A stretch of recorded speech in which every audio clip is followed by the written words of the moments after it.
ಮೇ 25, 2018 ವಿಪಕ್ಷ ನಾಯಕರಾಗಿ ಯಡಿಯೂರಪ್ಪ ಅವರು ಅವತ್ತಿನ ಕಾಂಗ್ರೆಸ್ JDS ಮೈತ್ರಿ ಸರ್ಕಾರದ ಮುಖ್ಯಮಂತ್ರಿ ಕುಮಾರಸ್ವಾಮಿ ಹಾಗೂ ಅವರ ತಂದೆ ದೇವೇಗೌಡರನ್ನ ಹೀನಾಮಾನವಾಗಿ ಬೈತಾರೆ.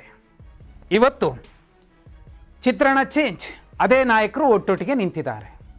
ರಾಜಕಾರಣದಲ್ಲಿ ಏನ್ ಬೇಕಾದರೂ ಆಗಬಹುದು ಅನ್ನೋದಕ್ಕೆ ಸಾಕ್ಷಿ.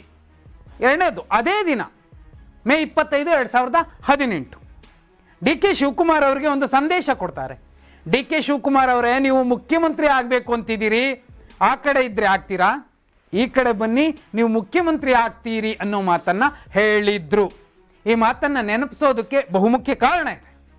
DK ಶಿವಕುಮಾರ್ ಬಣದ ಒಂದಷ್ಟು ನಾಯಕರು ಆಪ್ತ ವಲಯ ಚರ್ಚೆ ಮಾಡ್ತಿರೋ ಪ್ರಕಾರ ಬಿಜೆಪಿ ರಾಜ್ಯಾಧ್ಯಕ್ಷ ಹುದ್ದೆಗೆ ಇಂಥವರೇ ಅಂದ್ರೆ ವಿಜೇಂದ್ರ ಅವರೇ ಅನ್ನೋದನ್ನ ಕನ್ಫರ್ಮ್ ಮಾಡೋದು ಲೇಟ್ ಆಗ್ತಿರೋದಕ್ಕೂ DK ಶಿವಕುಮಾರ್ ಅವರು ಮಾತಾಡದೇ ಇರೋದಕ್ಕೂ ಒಂದು ಸಂಬಂಧ ಇದೆ ಅಂತಿದ್ದಾರೆ. ಏನು ಸಂಬಂಧ ಗೊತ್ತಿಲ್ಲ.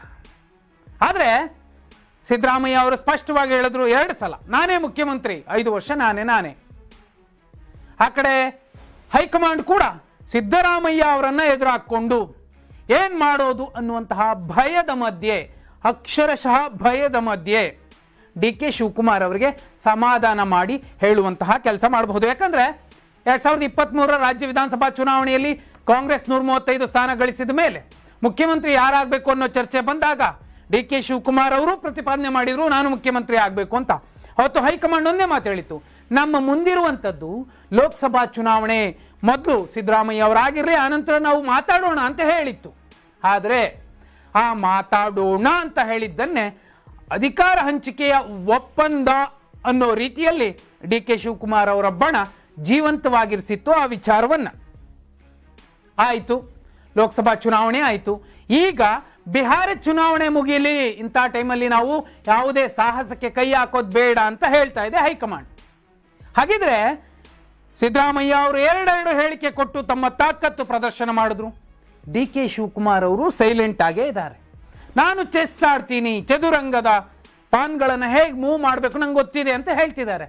ಆದರೆ ಈಗಲೂ ಮೌನವಾಗಿದ್ರೆ DK ಶಿವಕುಮಾರ್ ಅವರು ಇಷ್ಟೇ ಅಪ್ಪ, DK ಶಿವಕುಮಾರ್ ಹೈಕಮಾಂಡ್ ಹೇಳ್ದಂಗೆ ಕೇಳ್ಕೊಂಡಿರ್ತಾರೆ ಎನ್ನುವಂತಹ ಒಂದು ವಿಚಾರ, ಒಂದು ಸೀಲ್ ಅವ್ರ ಮೇಲೆ ಬಂದು ಬಿದ್ದ್ಬಿಡುತ್ತೆ. ಆದರೆ KPCC ಅಧ್ಯಕ್ಷರಾಗಿ ತಮ್ಮ ತನು ಮನ ಧನಗಳನ್ನು ಸಮರ್ಪಿಸಿರುವಂತಹ DK ಶಿವಕುಮಾರ್ ಅವರು ಇವತ್ತು ತಮ್ಮ ತಾಕತ್ತು ಪ್ರದರ್ಶಿಸಲೇಬೇಕಿದೆ. ಒಂದೇ ಒಂದು ಮಾತಾಡಿಲ್ಲ. ದೆಹಲಿಗೆ ಹೋದ್ಮೇಲೆ ಸಿದ್ದರಾಮಯ್ಯ ಅವರು ನೇರ ಹೇಳಿದ್ರು, ನಾನೇ ಪೂರ್ಣಾವಧಿ ಮುಖ್ಯಮಂತ್ರಿ. ಆದರೆ DK ಶಿವಕುಮಾರ್ ಏನನ್ನೂ ಹೇಳಿಲ್ಲ. ಅವ್ರ ಮುಂದೆ ಒಂದಷ್ಟು ಆಯ್ಕೆ ಇದೆ. ಒಂದು, ಹೈಕಮಾಂಡ್ ಹೇಳಿದಂತೆ ಕಾಯ್ಕೊಂಡಿರೋದು, ಎಷ್ಟು ದಿನ ಆಗುತ್ತೋ ಅಷ್ಟು ದಿನ. ದೇವರಾಜ ಅರಸು ಅವರ ದಾಖಲೆ ಮುರಿದ ಮೇಲೆ ನಾನೇ CM ಪೋಸ್ಟ್ ಬಿಟ್ಕೊಡ್ತೀನಿ ಅಂತಿದ್ದಾರೆ ಸಿದ್ದರಾಮಯ್ಯ ಅವರು. ಆ ಕಾರಣಕ್ಕೋಸ್ಕರ ಕಾಯ್ತಿದ್ದಾರೆ. ಓಕೆ, ಆ ಥರ ಕಾಯಬಹುದು. ಎರಡನೇದ್ದು, 2 ದಿನಗಳ ಹಿಂದೆ ಪ್ರಹ್ಲಾದ್ ಜೋಶಿ ಅವರನ್ನ ಭೇಟಿ ಮಾಡ್ಕೊ ಬಂದ್ರು DK ಶಿವಕುಮಾರ್ ಅವರು. ಅಲ್ಲಿ ಮಹತ್ವದ ಚರ್ಚೆ ಆಗಿದೆ ಅನ್ನೋದನ್ನ ಸೂಚ್ಯವಾಗಿ ನಾವು ಕೂಡ ಒಂದು ವಿಡಿಯೋ ಮಾಡಿ ನಿಮಗೆ ತೋರಿಸಿದ್ವಿ. ಆ ಭೇಟಿಗೆ ಜೀವ ಬರ್ತಿದೆ. ಯಾಕಂದ್ರೆ ಇದೇ ದಿನ BY ವಿಜೇಂದ್ರ ಅವರು ದೆಹಲಿಗೆ ಹೋಗಿದ್ದಾರೆ ಏಕಾಏಕಿ. ದೆಹಲಿಯಲ್ಲಿ ಮಹತ್ವದ ರಾಜಕೀಯ ಬೆಳವಣಿಗೆಗಳು, ತಿರುವುಗಳು ಪಡ್ಕೊಳ್ತಾ ಇದೆ. ಇದೇ ಕಾರಣಕ್ಕೆ DK ಶಿವಕುಮಾರ್ ಅವರು ಕೂಡ ಮೌನವಾಗಿದ್ದಾರೆ. ಒಂದು ಆಪ್ಷನ್, ಬಿಜೆಪಿ ಜೊತೆಲಿ ಒಂದು ಮಾತುಕತೆ ನಡೆಸಬಹುದು. ಯಾಕೆ? ಸುಮಾರು 55 ಶಾಸಕರನ್ನ ತಮ್ಮ ಜೊತೆಯಲ್ಲಿ ಇರುವ ರೀತಿಯಲ್ಲಿ ತೋರಿಸ್ಕೋಬೇಕು. ಅಷ್ಟೇ ಅಲ್ಲ, ಅವರ ಬೆಂಬಲ ಕೂಡ ಜೊತೆಯಲ್ಲಿ ಇರಬೇಕು DK ಶಿವಕುಮಾರ್ ಅವರಿಗೆ. ಒಂದು ವೇಳೆ ಆ ಥರ ಇದ್ರೆ DK ಶಿವಕುಮಾರ್ ಅವರು ಏನ್ ಬೇಕಾದ್ರೂ ಮಾಡಬಹುದು. ಕಾರಣ ಏನು ನೋಡಿ, ಈಗಾಗಲೇ ಸಾಕಷ್ಟು ಜನ ಹೇಳ್ತಿದ್ದಾರೆ, ಖುದ್ದು ಮುಖ್ಯಮಂತ್ರಿ ಸಿದ್ದರಾಮಯ್ಯ ಅವರೇ ಟ್ರಿಗರ್ ಮಾಡಿದ್ದಾರೆ DK ಶಿವಕುಮಾರ್ ಅವ್ರ ಜೊತೆಲಿ ಕೆಲವರು ಶಾಸಕರಿದ್ದಾರೆ ಅಂತ. ಆ ಕಾರಣಕ್ಕೋಸ್ಕರ ಆದ್ರೂ DK ಶಿವಕುಮಾರ್ ಅವರು ತಮ್ಮ ತಾಕತ್ತನ್ನ ಪ್ರದರ್ಶಿಸುವಂತಹ ಸಾಧ್ಯತೆಗಳಿದೆ. ಇಷ್ಟು ದಿನ ಹೈಕಮಾಂಡ್ ಮಾತನ್ನ ಕೇಳ್ಕೊಂಡಿದ್ದೆ, ಆದ್ರೆ ಹೈಕಮಾಂಡ್ ನನ್ನ ಜೊತೆ ನಿಲ್ಲಲಿಲ್ಲ, ನನ್ನನ್ನು ಮುಖ್ಯಮಂತ್ರಿ ಮಾಡಲಿಲ್ಲ. ಈ ಟರ್ಮ್ ಬಿಟ್ರೆ ನೆಕ್ಸ್ಟ್ ಆಗುತ್ತೋ ಬಿಡುತ್ತೋ ಗ್ಯಾರಂಟಿ ಇಲ್ಲ. ಆ ಕಾರಣಕ್ಕೋಸ್ಕರನೇ ಡಿ ಕೆ ಶಿವಕುಮಾರ್ ಅವರು 55 ಜನರ ಟೀಮ್ ಪ್ಲಾನ್ ಮಾಡಬಹುದು. ಅದು ಯಾಕೆ? ಸಚಿನ್ ಪೈಲಟ್ ಅವರು ಕೂಡ ಇದೇ ರೀತಿ ಏನೋ ಪ್ಲಾನ್ ಮಾಡಕ್ ಹೋದ್ರು, ರಾಜಸ್ಥಾನದಲ್ಲಿ ಅದು ಸಾಧ್ಯ ಆಗಲಿಲ್ಲ. ಆದರೆ ಅದು ಸಚಿನ್ ಪೈಲಟ್, ಇದು ಡಿ ಕೆ ಶಿವಕುಮಾರ್. ಏನು ಬೇಕಾದ್ರೂ ಮಾಡಬಹುದು. ಕಾಂಗ್ರೆಸ್ನ ಟ್ರಬಲ್ ಶೂಟರ್ಗೆನೆ ಇಲ್ಲಿ ಟ್ರಬಲ್ ಬಂದು ನಿಂತಿದೆ ಅಂದಾಗ್ಲೂ ಕೂಡ ಹೈಕಮಾಂಡ್ ಜೊತೆಲಿ ನಿಲ್ಲಿಲ್ಲ ಅಂದ್ರೆ ಡಿ ಕೆ ಶಿವಕುಮಾರ್ ಅವರು ಯಾಕೆ ಎಲ್ಲವನ್ನು ಸಹಿಸಿಕೊಂಡು ಇನ್ನೂ ಅಲ್ಲೇ ಇರಬೇಕು? ಅವರ ಅಭಿಮಾನಿಗಳು, ಅವರ ಫಾಲೋವರ್ಸ್ ಕೇಳ್ತಾರೆ ಈ ಮಾತನ್ನ. ಸುಮ್ಮನೆ ಬಾಯಿ ಮಾತಿಗೆ ಟ್ರಬಲ್ ಶೂಟರ್. ಆದ್ರೆ ಅವ್ರಿಗೆ ಟ್ರಬಲ್ ಬಂದಿದೆಯಲ್ಲ, ಹೈಕಮಾಂಡ್ ಯಾಕೆ ಜೊತೆಲಿ ನಿಲ್ತಿಲ್ಲ? 55 ಜನರ ಟೀಮ್ ಏನಾದರೂ ಶಿವಕುಮಾರ್ ಅವರು ಮಾಡಿಕೊಂಡು ಮುಂದೆ ಸಾಗಿದ್ರೆ ಆ ಕಡೆ ಬಿಜೆಪಿಯ 62 ಶಾಸಕರ ಒಟ್ಟು ಬಲ ಬಾಹ್ಯ ಬೆಂಬಲ ನೀಡಬಹುದು. ಹಾಗೇನಾದ್ರೂ ಆದ್ರೆ ಡಿ ಕೆ ಶಿವಕುಮಾರ್ ಅವರು ಮುಖ್ಯಮಂತ್ರಿ ಆಗಬಹುದು. ಆದ್ರೆ 55 ಶಾಸಕರನ್ನ ಒಗ್ಗೂಡಿಸೋದು ಹೇಗೆ? ಅವ್ರ ಜೊತೆಲಿ ಕೆಲವರೇ ಇದ್ದಾರೆ, 20-25 ಶಾಸಕರು ಅನ್ಕೊಳ್ಳೋಣ.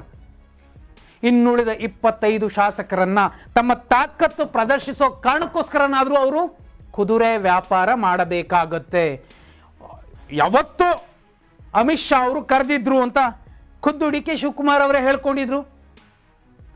ಅವರೇ ಕಾಲ್ ಮಾಡಿ ನನಗೆ ಆಹ್ವಾನ ಕೊಟ್ಟಿದ್ರು, ಬನ್ನಿ ಶಿವಕುಮಾರ್ ಬಿಜೆಪಿಗೆ ಅಂತ. ಈಗ ಆ ಆಪ್ಷನ್ ಓಪನ್ ಮಾಡಬಹುದು. ಬಿಜೆಪಿಗೂ ಕೂಡ ಡಿ ಕೆ ಶಿವಕುಮಾರ್ ಅಂತಹ ನಾಯಕ ಸಿಕ್ಕರೆ, ಟ್ರಬಲ್ ಶೂಟರ್ ಸಿಕ್ಕರೆ ಬಿಜೆಪಿ ಅದ್ಭುತವಾಗಿ ಬಳಸ್ಕೊ. ಯಾವ್ಯಾವುದೋ ರಾಜ್ಯಗಳಲ್ಲಿ ಎಂತೆಂಥದ್ದೋ ನಾಯಕರನ್ನ ಕರ್ಕೊಂಡಿರುವಂತಹ ಬಿಜೆಪಿ ಡಿ ಕೆ ಶಿವಕುಮಾರ್ ಅವರ ಆಯ್ಕೆಯನ್ನ ತಳ್ಳೋದಿಲ್ಲ ಪಕ್ಕಕ್ಕೆ. ಅದರಲ್ಲೂ 55 ಶಾಸಕರ ಜೊತೆಲಿ ಬರ್ತಾರೆ ಅಂದ್ರೆ ಖುಷಿಯಾಗಿ ಕರ್ಕೊಳ್ಳುವಂತಹ ಸಾಧ್ಯತೆಗಳಿದೆ. ಯಾಕಂದ್ರೆ ಕೇಂದ್ರ ಗೃಹ ಸಚಿವ ಅಮಿತ್ ಶಾ ಅವರು ಎಂತೆಂಥದ್ದೋ ಸರ್ಕಾರಗಳನ್ನು ಕೆಡವಿ ಬೇರೆ ಬೇರೆ ರಾಜ್ಯಗಳಲ್ಲಿ ಅಲ್ಲಿ ಬಿಜೆಪಿಯ ಬಾವುಟವನ್ನು ಹಾರಿಸಿದ್ದಾರೆ ಅನ್ನೋದಾದ್ರೆ ಇದು ದೊಡ್ಡದಲ್ಲ. ಆದ್ರೆ ಡಿ ಕೆ ಶಿವಕುಮಾರ್ ಅವರು 55 ಶಾಸಕರನ್ನ ಒಟ್ಟುಗೂಡಿಸ್ಕೊಬೇಕು, ನನಗೆ ಸಿಗದೇ ಇರುವಂತದ್ದು ಮತ್ತೊಬ್ಬರಿಗೂ ಸಿಗಬಾರದು ಅನ್ನೋದಾದ್ರೆ ಆ ಕೆಲಸವನ್ನ ಮಾಡ್ತಾರೆ. ಅವ್ರ ಮುಂದೆ ಇರುವಂತಹ ಆಪ್ಷನ್ ಇದೆ. ಒಂದು ವೇಳೆ ಈ ಸರ್ಕಾರಕ್ಕೆ ಬಹುಮತ ಇಲ್ಲ ಅಂತ ತೋರಿಸ್ಬಿಟ್ರೆ ರಾಷ್ಟ್ರಪತಿ ಆಳ್ವಿಕೆ ಬರುತ್ತೆ, 6 ತಿಂಗಳ ಟೈಮ್ ಇರುತ್ತೆ. ಆ ಸಂದರ್ಭದಲ್ಲಿ ಈ ಪ್ರಯೋಗಗಳನ್ನು ಮಾಡ್ಕೋಬಹುದು. ಆದರೆ ಡಿ ಕೆ ಶಿವಕುಮಾರ್ ಅವರನ್ನ ನಂಬಿಕೊಂಡು ಡಿ ಕೆ ಶಿವಕುಮಾರ್ ಅವರ ಜೊತೆಯಲ್ಲಿ 55 ಶಾಸಕರು ಬಂದು ನಿಲ್ಲೋದಿದೆಯಲ್ಲ, ಅದು ಮುಖ್ಯ ಆಗತ್ತೆ. ಹಂಗೇನಾದ್ರೂ ಆದ್ರೆ 55ರ ಟೀಮ್ ಬೇರೆ ಏನ್ ಬೇಕಾದ್ರೂ ಪ್ಲಾನ್ ಮಾಡಬಹುದು. ಆಗ್ಲೂ ಕೂಡ, ಯಾಕಂದ್ರೆ 55 ಜನರ ಜೊತೆ ಡಿ ಕೆ ಶಿವಕುಮಾರ್ ಬರ್ತಿದ್ದಾರೆ ಅಂದ್ರೆ JDS ಮತ್ತು ದೇವೇಗೌಡರ ಮತ್ತು ಕುಮಾರಸ್ವಾಮಿ ಅವರ ಒಲವು ನಿಲುವುಗಳನ್ನ ದೊಡ್ಡದಾಗಿ ತಲೆಗೆ ಹಾಕೊಳ್ಳೋದಿಲ್ಲ ಬಿಜೆಪಿ. ಡಿ ಕೆ ಶಿವಕುಮಾರ್ ಇದಾರಲ್ಲ, 55 ಶಾಸಕರು ಇದಾರಲ್ಲ, ಇನ್ನು 2.5 ವರ್ಷ ಟೈಮ್ ಇದೆ ಅಂತ ಯೋಚಿಸಬಹುದು.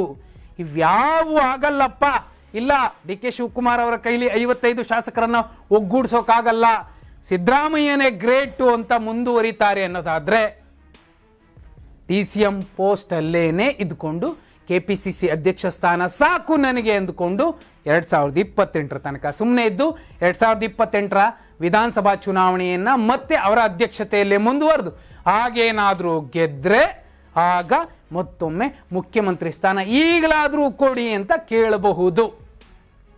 ಡಿ ಕೆ ಶಿವಕುಮಾರ್ ಅವರು ಟೀಮ್ 55ರ ಪ್ಲಾನ್ ಮಾಡಬಹುದಾ?